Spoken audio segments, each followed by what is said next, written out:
Well, the latest generation of the VADs, so the HeartMate 3 and the HVAD that you guys are going to see, these are the three workhorses that you're going to see here.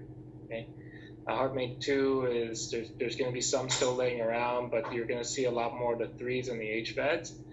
And these are all based on continuous flow technology.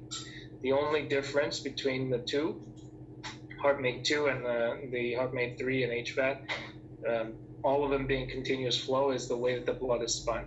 Okay, so again, all VADs have an inflow, and all VADs have an outflow.